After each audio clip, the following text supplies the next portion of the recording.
Years ago, it was widely assumed that the vast majority of brain development takes place in the first few years of life. Back then, 15 years ago, we didn't have the ability to look inside the living human brain and track development across the lifespan. In the past decade or so, mainly due to advances in brain imaging technology such as magnetic resonance imaging, or MRI, neuroscientists have started to look inside the living human brain of all ages and to track changes in brain structure and brain function. So we use structural MRI, if you like, to take a snapshot, a photograph at really high resolution of the inside of the living human brain. And we can ask questions like, how much grey matter does the brain contain, and how does that change with age? And we also use functional MRI, called fMRI, to take a video, a movie, of brain activity when participants are taking part in some kind of task, like thinking or feeling or perceiving something.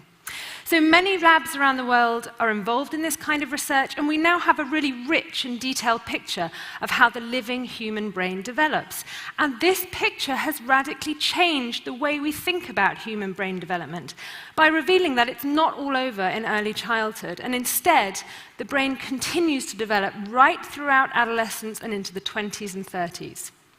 So adolescence is defined as the period of life that starts with the biological, hormonal, physical changes of puberty and ends at the age at which an individual attains a stable, independent role in society. It can go on a long time. One of the brain regions that changes most dramatically during adolescence is called prefrontal cortex. So this is a model of the human brain, and this is prefrontal cortex right at the front. Prefrontal cortex is an interesting brain area. It's proportionally much bigger in humans than in any other species, and it's involved in a whole range of high-level cognitive functions, things like decision-making, planning what you're going to do tomorrow or next week or next year. Inhibiting inappropriate behavior, so stopping yourself saying something really rude or doing something really stupid. It's also involved in social interaction, understanding other people, and self-awareness. So MRI studies looking at the development of this region have shown that it really undergoes dramatic development during the period of adolescence. So if you look at grey matter volume, for example, grey matter volume across age, from age 4 to 22 years, increases during childhood, which is what you can see on this graph. It peaks in early adolescence. The arrows indicate peak grey matter volume in prefrontal cortex. You can see that that peak happens a couple of years later in boys relative to girls, and that's probably because boys go through puberty a couple of years later than girls on average.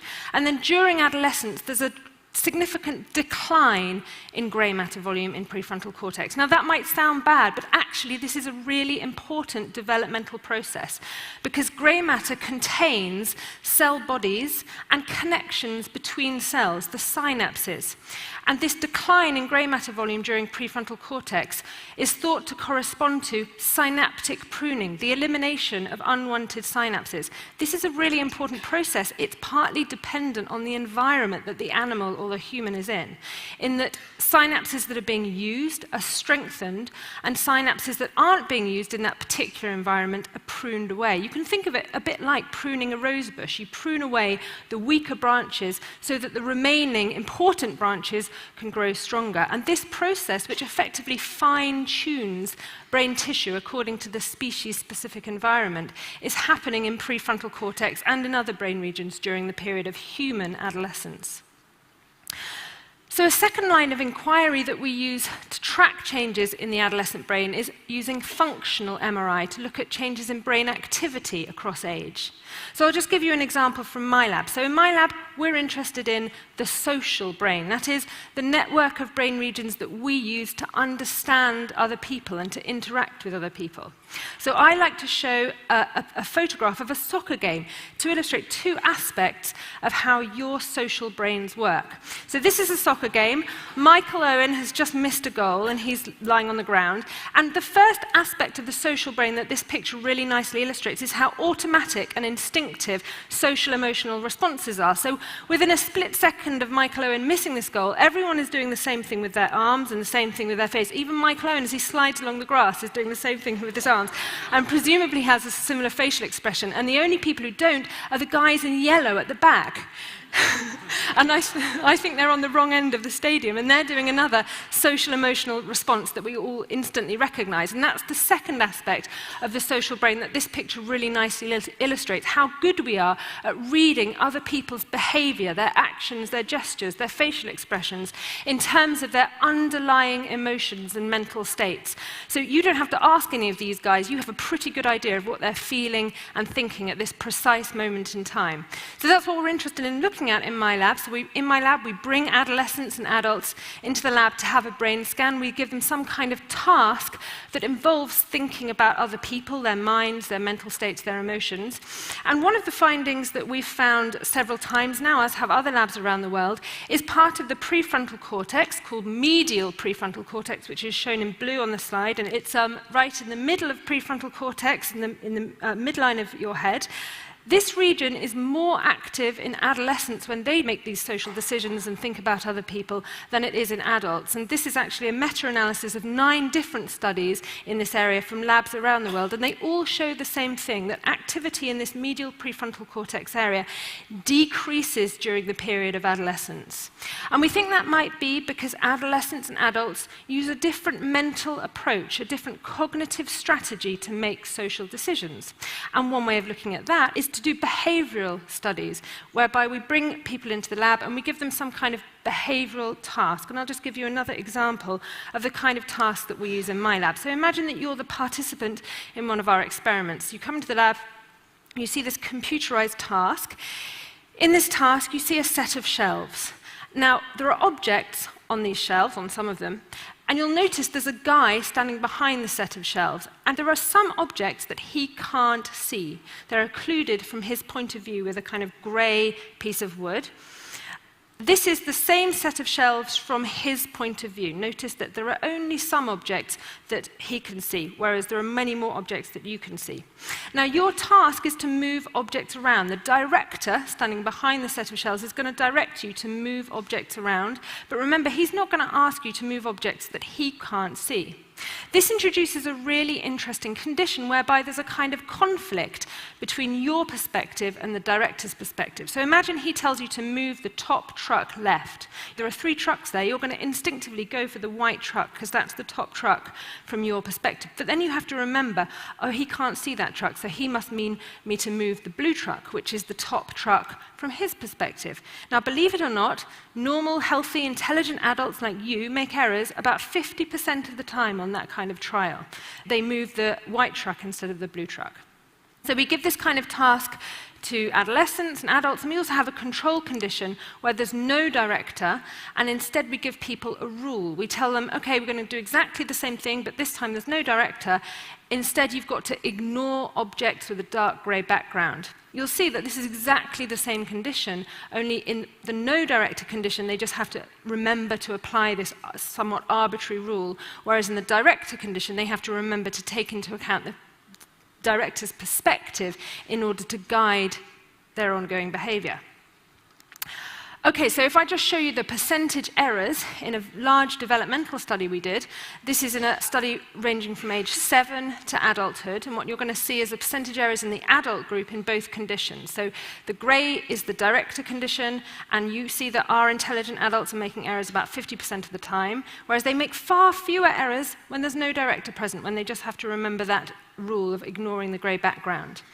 Developmentally, these 2 conditions develop in exactly the same way between late childhood and mid-adolescence. There's an improvement, in other words, a reduction of errors in both of these trials, in both of these conditions. But it's when you compare the last 2 groups, the mid-adolescent group and the adult group, where things get really interesting, because there, there is no continued improvement in the no-directed condition. In other words, everything you need to do in order to remember the rule and apply it seems to be fully developed by mid-adolescence. Whereas in contrast, if you look at the last two grey bars, there's still a significant improvement in the directed condition between mid-adolescence and adulthood. And what this means is that the ability to take into account someone else's perspective in order to guide ongoing behavior, which is something, by the way, that we do in everyday life all the time, is still developing in mid to late adolescence. So if you have a teenage son or a daughter and you sometimes think they have problems taking other people's perspectives, you're right, they do, and this is why. So we sometimes laugh about teenagers. They're parodied, sometimes even demonized in the media for their kind of typical teenage behavior. They take risks, they're sometimes moody, they're very self-conscious. I have a really nice anecdote from a friend of mine who said that the thing he noticed most about his teenage daughters before and after puberty was their level of embarrassment in front of him. So he said, before puberty, if my two daughters were messing around in a shop, I'd say, hey, stop messing around and I'll sing your favorite song. And instantly they'd stop messing around and he'd sing their favorite song. After puberty, that became the threat. The very notion of their dad singing in public was enough to make them behave. So people often ask, well, is adolescence a kind of recent phenomenon? Is it something we've invented recently in the West? And actually, the answer is probably not. There are lots of descriptions of adolescence in history that sound very similar to the descriptions we use today. So there's a famous quote by Shakespeare from The Winter's Tale, where he describes adolescence as follows. I would there were no age between 10 and 3 and 20, or that youth would sleep out the rest. For there's nothing in the between but getting wenches with child, wronging the ancient tree, stealing, fighting.